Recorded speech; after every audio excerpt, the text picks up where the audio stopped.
you can make a difference. I have made a difference. Also, to follow the same line of questionings, I'm also a professor at the university, as I mentioned before. Yeah, Bowie State University. I've been teaching there for 36.5 years. Wow. Graduate school. I have trained, educated hundreds of students, and many of them have reached much higher level than me. That is a tremendous feelings of goodness in me, that at least that's the biggest investment. Although I don't have money in the bank, but I have those youngsters. They are contributing to the society. That is my biggest investment. I feel sometimes I'm a billionaire. Yes, yes. With regard to the contribution I made to the students. That is a source of comfort, pride, and joy. Absolutely. You mentioned Mother Teresa about 2 minutes ago. You met Mother Teresa on a number of occasions. Please tell us, our viewer, your experience and how did she influence your life? Well, I bought a copy of my article first, that when I came from Canada. Came from Canada to Washington here in 1971. Okay. I was made in charge of a Glendale Hospital mental health program, and working with handicapped people, first time, I was getting despondent. I was feeling that nothing is being achieved. Within 6 months, there was an event in Kennedy Center where Senator Ted Kennedy, who passed away, honored Mother Teresa for her work in Calcutta. I met her, and first time I met her in 1972, beginning, and I tell her that this is my situation. He told me, son, God will be with you. She put her hand on my forehead. From that time on, my whole outlook was changed. So you were touched by her grace. Absolutely, and she, knowing that I speak Bengali because she was wearing a blue sari, there, she became much more closer to me, and she told me that all are God's children, and I think that you will do well, and keep me informed. So after a few months, I went to Calcutta. I met her. And this was, when was this? 1973-74. Okay. So long time I had a association with her, and so she was a tremendous source of inspiration. I feel that she was a saint. She was a saint. Yeah, to me, she will always be a saint. She sacrificed her life. Yeah. For the children and for the cause that she believed in it. Absolutely. And I don't think that she deserved the Nobel Peace Prize better than anybody else that I could think of, because she really showed that how a one person can make a lot of difference. And she did make a difference. Yeah. In the lives of millions of people. She was compassionate. Yeah. You talked a little bit about teaching students for 37.5 years, and so what advice, a suggestion would you give it to the younger generation? Because those younger generations are the hopes of tomorrow. Of course. They will carry on when you and I are gone from this world. And exactly our destiny is in their hand. You are so right, Mr. Islam. I will tell you that I'm glad you asked that question, and that is because of this reason that I teach on the weekends. I have a clinic.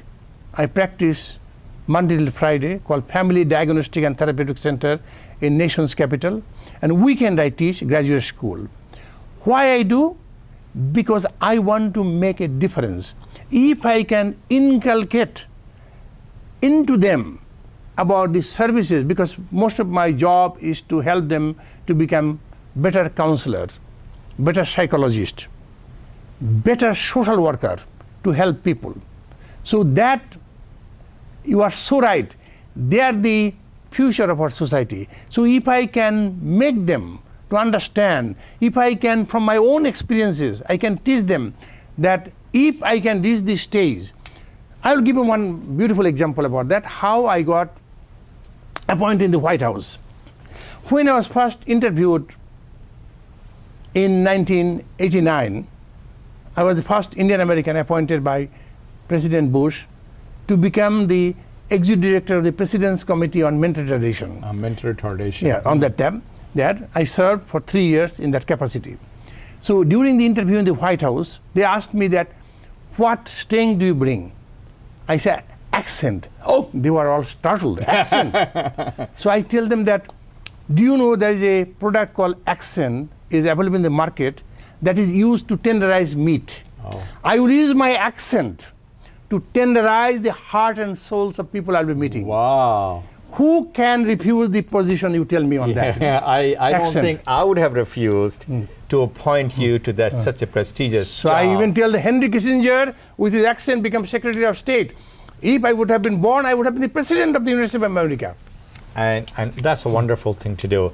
I know we talked about at the beginning of our show about this book, which is a book that tells your story, the story from your past, a story of your upbringing, and a story of your journey. Tell me, our viewer, when you published this memoir, and what are the characteristics, and what are the important elements of this book is? Well, the title of the book called Born Ordinary, Lived Extraordinary. Yes. What What a I wonderful wanted to- title. Thank you. What I wanted to share with my friends, colleagues, whoever buys this book, or whoever had the opportunity, like you will be getting a copy from me, autographed copy. Thank you because very you're much. here. Thank you. So also Mrs. Nilima Mehra, whom I admire a lot. Yes. She is one of she's the a- outstanding television hostess in the nation's capital. One day I told her you will be Barbara Walters. You're Barbara Walters. So, Well, she will be better than Barbara Walters. well, might be, you are right, okay. So the reason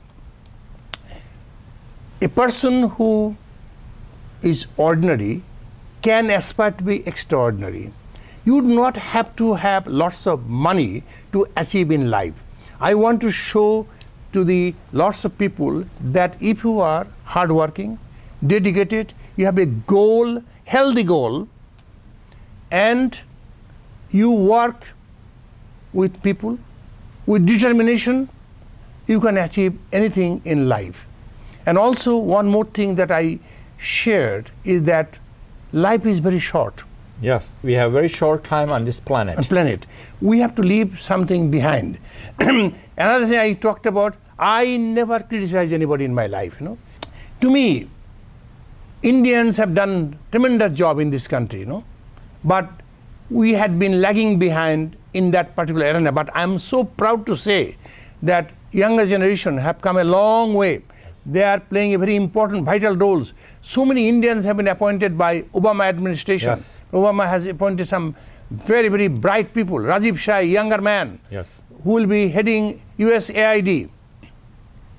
When I'm talking about USAID, let me also share with the viewers that I have been appointed to provide consultation to USAID of this year, June, to evaluate the performance of the people there, as I did in the State Department for many years. So I am very much actively involved in the community, otherwise also, accepting boards and commissions. Yes. So political involvement is very important. We want to see one day, I hope in my lifetime, including you, my Yes, dear friend. thank you, You are thank you. politically very active. You are very popular. Might be one day we want to see Frank Islam become our first congressman. Oh, thank you very, very much. I don't know whether I want to be politicians or not. I'm really glad that you poured your heart and you were able to share some of your views and your thoughts with the audience. And I love Indian cuisine. My wife is an American, but both of us share a wonderful taste of Indian cuisine. And I know you wrote this book, and I want audience to have this book so that they can taste the Indian food and Indian cuisine. I know Dr. Bathnik asked me to come to his house, and I will definitely not turn him down. Thank you very, very much It for is my coming to our pleasure show. and my privilege to be with you, sir. Oh, thank you very, very much. That is our show. Until the next time, this is Frank Islam